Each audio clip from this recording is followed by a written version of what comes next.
मौलाना किफायतुल्लाह ने की है, हाजी रमजान मेंगल ने की है, कारी उबैदुल्लाह साहब ने की है, शहीद हमारे काजी असदुल्लाह साहब का पसीना इसमें शामिल है।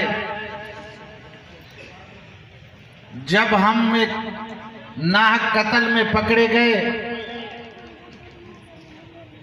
तो मैं और काजी साहब दो ही बंदे थे, बाकी पूरे बारक में बेदीनों का एक टोला था जो हमारा मजाक भी उड़ाता था और सारी सारी रात हंगामे, गालियां देना, बकवास करना। लेकिन हमने 14 महीने उनके बीच में रहकर अपने असलाफ का नाम बदनाम नहीं किया।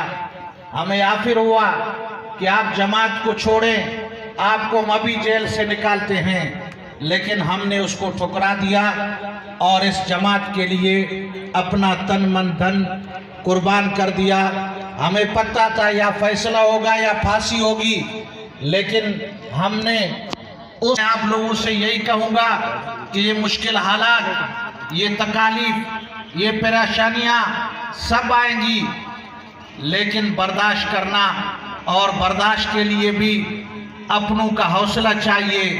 जब बूढ़ा बाप आप शाम को घर जाओगे, आपके पीठ पे हाथ फेर के कहेगा कि मेरा बेटा तू शेर है, तुझे कोई शिकस्त नहीं दे सकता, वो बेटा उसका दिल जवान बनकर वो सुबह फिर तवाना बनकर काम पे जाएगा। अगर हम अपने बच्चों को डराएंगे कि जी यूं नहीं करना, ये फलां जालिम आपको खाएगा, फलां शेर खाएगा, फलां सांप डसेगा, तो वो बच्चा खौफ के मारे घर से भी नहीं निकलेगा और किसी काम का नहीं रहेगा।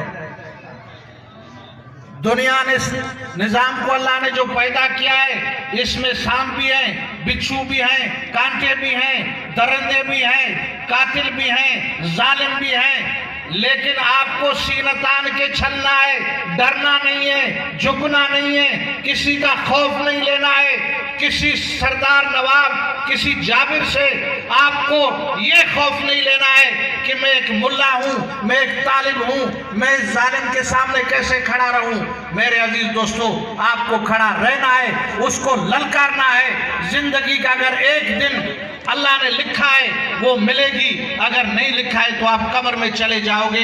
किसी का बाप अल्लाह के बगैर आपको आगे नहीं भेज सकता।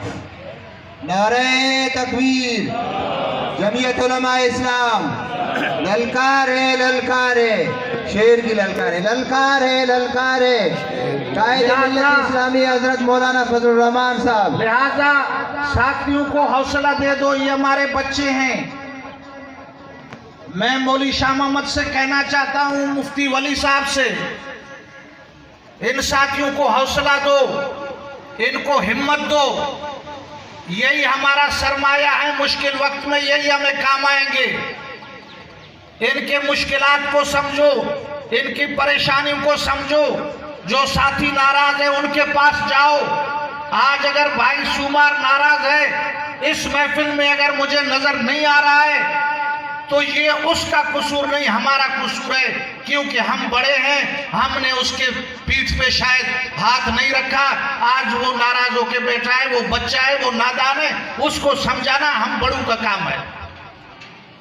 हम ये न कहें कि जाए भाड़ में, नहीं आता है कोई नहीं आए, हमें किसी की जरूरत नहीं, हमें अपने मुखलिस साथियों की जरूरत है। हमें इस जमात को अगर चलाना है तो अपने साथियों पे रहम करना है, उनको अपने साथ लेना है, उनकी इज्जत करनी है, उनका कदर करना है। जिन्होंने कुर्बानी दी है, बुरे हालात में उन्होंने वक्त दिया है, सीनियर है, उनका अपना एक मकाम है। जो कल के बच्चे हैं उनका एक अपना मकाम है, जो बुजुर्ग हैं उनका एक अपना मकाम है। सबको अपने अपने मकाम पे आपको देखना पड़ेगा, फिर हमारी ये जमात, यहाँ किसी का बाप भी हमारा मुकाबला नहीं कर सकेगा। मेरे अजीज दोस्तों, मेरी दुआ है अल्लाह हमारी जमात को दिन दुगनी रात चुगनी तरक्की अता फरमाए, हमें इखलास अता फरमाए, हमें सिर्फ वुदू के लिए हाथ पैर मारने का शौकी न बनाए, बल्कि अपने साथियों पे रहम करने वाला, उनको अपना बाजू समझ के